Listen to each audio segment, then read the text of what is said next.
नमस्कार भाई, बहुत बहुत स्वागत आप सभी लोगों का। Very warm welcome everyone. और देखिए, कहानी ये आती है बहुत बढ़िया सी कि ये फेस्टिवल्स हैं, माने भारत में जितने भी त्योहार होते हैं, इस वीडियो में हम वो सारे त्योहार आपको बताने जा रहे हैं। अगले 10 मिनट में आप अपने एग्जाम में आने वाले सारे त्योहार कर ले जाओगे। इससे बढ़िया बात क्या हो सकती है। ऑल द फेस्टिवल्स जो आपके पेपर में आते हैं, देखिएगा, ध्यान से सुनिएगा, और इनमें से आपको पेपर में जरूर मिलेंगे प्रश्न। देखिए, सबसे पहले दीपावली, सवाल क्या पूछता है कि ये कब होती है। देखिए, दीपावली क्या होती है, ये अमावस्या पे होती है, सब जानते हैं।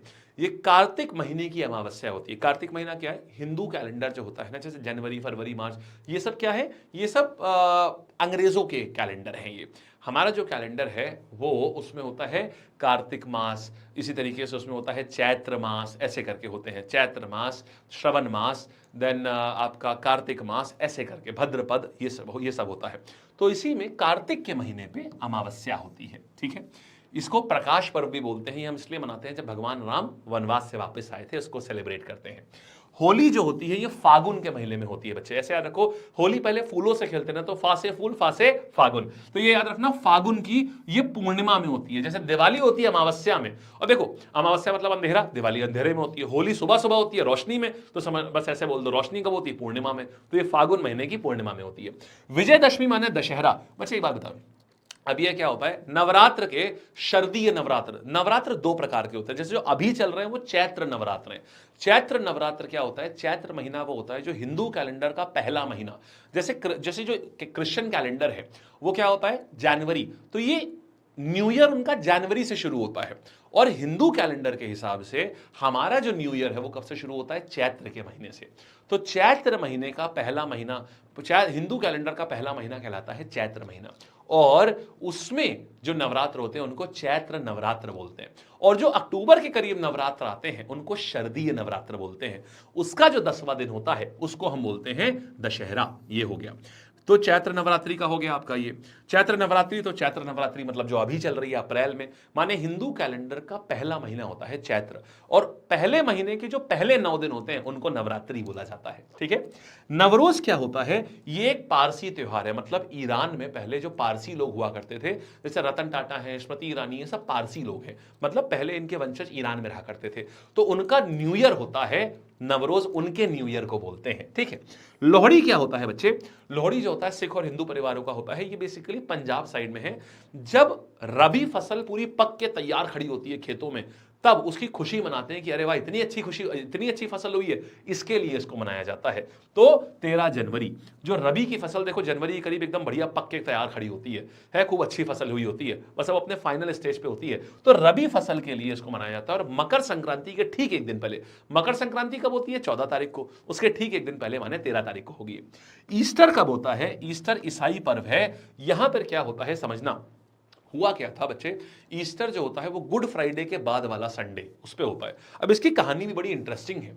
हुआ क्या था कि एक बार की बात है, प्रभु ईसा मसीह को क्रूसिफिकेशन किया गया। मतलब उनको, वो जो क्रॉस देखा है ना जिसपे ऐसे ईसा मसीह टंगे रहते हैं और ऐसे उनको उनको मारा जाता है, उनको मतलब उनकी हत्या करी गई थी।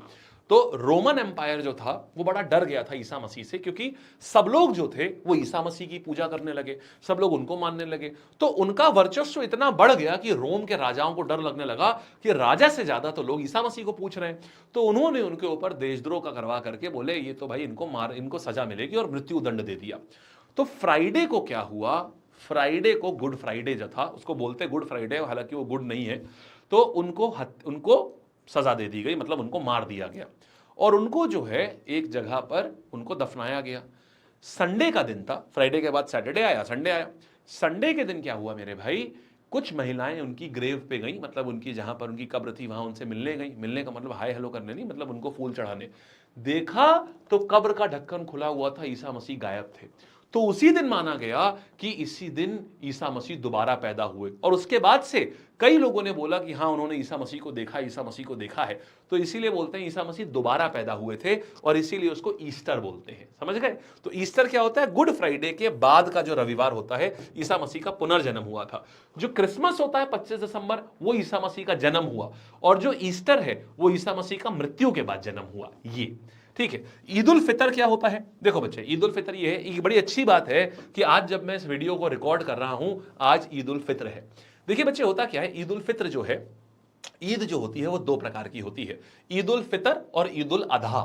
फित्र का मतलब होता है, यहां पर फित्र का मतलब होता है कि आप जो है ये अपनी जो दौलत है ये जरूरतमंदों में लुटा रहे हैं, मतलब ये बेसिकली एक देने का त्योहार है। तो जो इधर अप्रैल में होता है, मार्च अप्रैल में जो ईद होती है उसको ईद उल फित्र बोलते हैं, उसमें बकरा नहीं काटा जाता, वो बकरीद नहीं होती है। और जो ईद उल अधा होता है ये होता है इधर की तरफ, यानी रमजान के बाद शव्वल के महीने में, शव्वल का महीना होता है, इसमें होता है यहां पर आइएगा ये। तो इस्लामी कैलेंडर का 10वां महीना होता है। देखो हर धर्म का अपना अपना कैलेंडर होता है, जैसे हिंदू कैलेंडर होता है वैसे इस्लामिक कैलेंडर भी होता है। तो इस्लामिक कैलेंडर का जो 10वां महीना होता है उसमें हम बोलते हैं शव्वल का महीना। तो ये जो है इसमें आता है ये, और इसमें करते क्या है, एक मिनट, ये तो ईद उल फितर हो गया, हाँ ये तो ईद उल फितर है भाई, ईद उल फित्र दिया है, ये तो ईद उल फित्र हो गया, चलो शव्वल का महीना, ये तो ठीक है। ईद उल फित्र और ईद उल अदहा, ईद उल फित्र तो मैंने आपको बता दिया ये अप्रैल में होता है, शव्वल के महीने में होता है, ठीक है। और इसको मीठी ईद बोलते हैं, इसमें सेवैयां बनती हैं और ये सब सेवैयां होती है, इसको मीठी ईद बोलते हैं। इसमें कोई हत्या वगैरह नहीं होती है, इसमें कोई बकरा वगैरह नहीं काटा जाता है ईद उल फित्र में। दूसरी ईद आती है बालक, इसको बोलते हैं ईद उल जुहा या ईद उल अधा। इसमें क्या होता है, इसमें देख रहे हैं बकरा बना हुआ है, तो इसमें कुर्बानी दी जाती है बकरे की। तो ये क्या है, ये आता है इस्लामी कैलेंडर का जो आखिरी महीना होता है जुल्हिज्जा, ये यहां से आता है, ठीक है। तो इसको बकरीद भी बोलते हैं ये। अच्छा, दूसरा, गुरु नानक जयंती कौन मनाता है, सिख मनाते हैं, ऐसा मानते हैं कार्तिक पूर्णिमा में, मतलब कार्तिक महीने की जो अमावस्या होती है उस पर मनाते हैं दीपावली, कार्तिक महीने की जो पूर्णिमा होती है उस पर मनाते हैं गुरु नानक जयंती। और यहां पर गुरु नानक जी का जन्म हुआ था, तो इसी को प्रकाश उत्सव के रूप में भी मनाया जाता है, ठीक है। तो ये हो गया, मतलब कार्तिक महीने की पूर्णिमा। अब डेट तो फिक्स होती नहीं, किसी भी डेट में हो सकती है, वो कार्तिक महीना जब भी होगा उसकी पूर्णिमा डेट अलग अलग होती रहती है। फिर देखो महावीर जयंती, स्वामी महावीर का जन्म हुआ था, ये जैन धर्म से ये अभी होता है, चैत्र के महीने में मनाया जाता है इसको, 24वें तीर्थंकर थे स्वामी महावीर। फिर देखो बुद्ध पूर्णिमा, तो यहां पर क्या होता है, भगवान बुद्ध का जन्म होता है वैशाख के महीने की जो पूर्णिमा होती है, सब हिंदू कैलेंडर से चल रहा है, वैशाख के महीने की जो पूर्णिमा होती है उसमें मनाते हैं ये। तो ये है मेरे भाई पूरा कि भारत के जितने मुख्य त्योहार हैं जो आपके एग्जाम में आते हैं, ये उनकी लिस्ट थी, इनको आपने एक बार देखा, बस इस वीडियो को एक बार कस के रिवाइज कर जाना, आपको सारी चीजें याद हो जाएंगी। और ये वही त्योहार है जो बार बार एग्जाम में भी खूब रिपीट होते हैं, ठीक है जी। चलिए, तो यहां तक था। अब एक काम करते हैं, जब यहां तक आए हैं तो जरा सवाल भी हो जाए थोड़े, है ना। जब यहां तक आए हैं तो थोड़े से सवाल हो जाएं। आइए जरा यहां पर आते हैं, जरा एक सवाल करिएगा, पारसी नववर्ष को क्या बोलते हैं, पारसी नववर्ष को क्या बोला जाता है। पारसी नववर्ष को मेरे भाई नवरोज के नाम से जाना जाता है, ठीक बात है ना, कर लिया बढ़िया से। चलिए, वेरी गुड। अच्छा, फिर एक और काम करते हैं, अब देखिएगा, अब मैं आपको एक और चीज बताता हूं, यहां पर कहां गया, हाँ ये आपने देख लिया है, ठीक है ठीक है, आपने ये पूरा देख लिया है। तो ये आपके देश के सारे फेस्टिवल थे। अब अगला जो मैं वीडियो लाऊंगा, बेटा चैनल जरूर सब्सक्राइब कर लेना, अगला वीडियो जो मैं लाऊंगा उसमें क्षेत्रीय त्योहार होंगे, मतलब हॉर्नबिल महोत्सव कहां होता है, इसके बाद में आपका वांगला महोत्सव क्या होता है, मतलब अभी तो आपने सारे धार्मिक त्योहार देखे, अगला वीडियो हम लाएंगे क्षेत्रीय त्योहारों का, कि उगाड़ी कहां होता है, गुड़ी पड़वा कहां होता है, पोंगल कहां होता है, ओणम कहां होता है, ये सारे फेस्टिवल हम अगले वीडियो में लेकर के आएंगे। तो अगर आप उसको मिस नहीं करना चाहते हैं तो मेक श्योर कि आप सब्सक्राइब बटन जरूर दबाइएगा, सब्सक्राइब करके रखिएगा चैनल को, क्योंकि आगे की वीडियो और सारे इंटरेस्टिंग होने वाले हैं। इसी के बाद हम इसमें मेले भी लाएंगे, जितने भी मेले यूपी के फेमस हैं, जितने भी मेले भारत के फेमस हैं, ये सारे अभी एक एक करके आएंगे, ठीक है जी। चलिए, धन्यवाद, ऑल द बेस्ट। और हाँ, अगर याद हो गया हो और कौन सी कहानी आपको सबसे अच्छी लगी तो जरूर बताइएगा नीचे कमेंट सेक्शन में, ठीक, धन्यवाद।